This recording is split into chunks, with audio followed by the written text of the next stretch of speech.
আসসালামু আলাইকুম এভরিওয়ান। আজ বানাচ্ছি সবার পছন্দের একটা খাবার। সেটা হচ্ছে মুনাক্কা বা মদন কটকটিও বলা যেতে পারে। ছোটবেলায় এই মুনাক্কা খেতে আমি খুবই পছন্দ করতাম।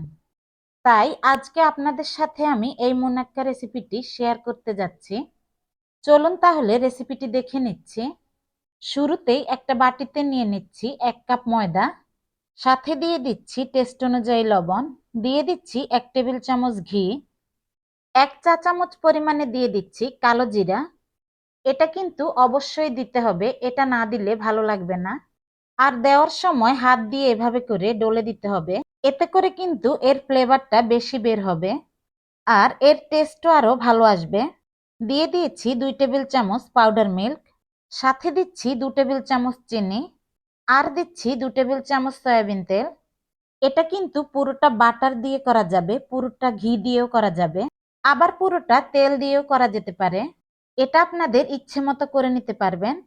এখন এখানে আমি যা যা দিয়েছি তা ভালোভাবে হাত দিয়ে মিক্স করে নেব। পাউডার মিল্ক এখানে ব্যবহার করলে এর টেস্ট ভালো আসে।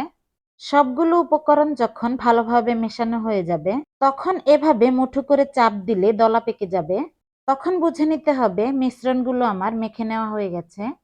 এবার এখানে অল্প অল্প করে লিকুইড মিল্ক দিয়ে একটা ডো তৈরি করে নেব। লিকুইড মিল্ক একসঙ্গে দেওয়া যাবে না, অল্প অল্প করে মিল্ক দিয়ে এখানে একটা ডো তৈরি করে নিতে হবে। চাইলে আপনার এখানে পানিও অ্যাড করে দিতে পারেন, তবে লিকুইড মিল্ক দিলে এর টেস্ট আরো ভালো আসবে। ডোটা আমার পারফেক্টলি তৈরি হয়ে গেছে। এখন 10 মিনিটের জন্য রেস্টে রেখে দেব। ফিরে এলাম 10 মিনিট পর। 10 মিনিট পর ডোটা সফট এবং স্মুথ হয়ে গেছে। এখন কিছুক্ষণ মেখে নিচ্ছি। মেখে নেওয়া হয়ে গেলে ডোটাকে আমি 2 ভাগে ভাগ করে নেব। আমি একদম সমানভাবে ডোটাকে 2 ভাগে ভাগ করে নিয়েছি। এবার এখান থেকে একটা ডো আমি বেলে নেওয়ার জন্য নিয়ে নিচ্ছি। আমাদের দেশীয় স্ন্যাক্স আইটেমগুলো তৈরি করা খুবই সহজ হয়ে থাকে আর খেতে তো অসম্ভব মজার হয়, সেটা কম বেশি সবাই জানেন। উপর থেকে কিছুটা শুকনো ময়দা ছিটিয়ে আমি একটা রুটি বেলে নেব। তবে রুটির মতো করে পাতলা করে বেলে নেওয়া যাবে না, ভারী করে একটা রুটি বেলে নিতে হবে। রুটিটা আমি এরকম ভারী করে বেলে নিয়েছি। এবার একটা সাইড থেকে এভাবে করে একটা ছুরি দিয়ে কেটে নিতে হবে। এভাবে লম্বা লম্বি করে আমি রুটিটাকে কেটে নিচ্ছি। তবে আজকের এই মুনাক্কাটা কিন্তু দোকানের মুনাক্কার মতো শেয়ার করছি।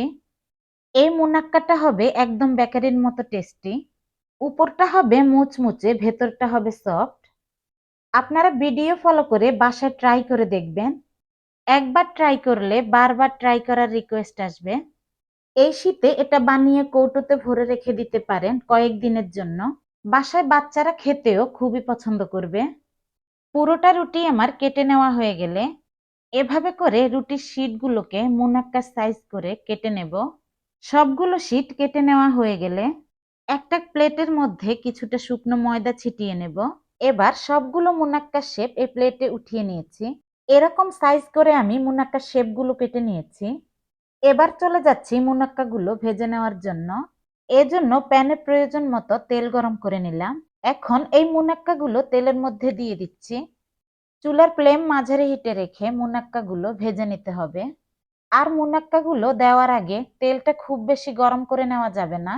তেলটা অল্প গরম থাকা অবস্থায় মুনাক্কাগুলো দিয়ে দিতে হবে। তেলটা খুব বেশি গরম করে মুনাক্কাগুলো দিলে মুনাক্কাগুলোর উপর থেকে কালার চলে আসবে, ভেতর থেকে ক্রিস্পি হবে না। তাই এভাবে নেড়ে চেড়ে উল্টে পাল্টে মুনাক্কাগুলোকে ভেজে নিতে হবে। মুনাক্কাগুলো ভেজে নেওয়া হয়ে গেছে। এখন তেল থেকে নামিয়ে নিচ্ছি। এরকম ক্রিস্পি এবং গোল্ডেন ব্রাউন কালার করে মুনাক্কাগুলোকে ভেজে নিতে হবে। তবে এই মুনাক্কাটা বাসায় কিভাবে পারফেক্টলি বানানো যায়, এই রেসিপিটাই আপনাদের সাথে আমি শেয়ার করছি। আপনারা হয়তো দেখেই বুঝতে পারছেন, আমার বাসায় তৈরি করা মুনাক্কা একদম বেকারির স্টাইলের মুনাক্কার মতো ভেজে নেওয়া হয়েছে। একদম বেকারির মতোই এই মুনাক্কাগুলোতেও লেয়ার হয়েছে। আশা করছি রেসিপিটা আপনাদের সবার কাছেই খুবই ভালো লাগবে। ভালো লাগলে আমার ইউটিউব চ্যানেলটিকে সাবস্ক্রাইব করে চ্যানেলের সাথেই থাকবেন। আর ফেসবুক পেজটি ফলো এবং লাইক দিয়ে রাখবেন। সবার সুস্থতা কামনা করে আজকের মতো এখানেই বিদায় নিচ্ছি। আল্লাহ হাফেজ।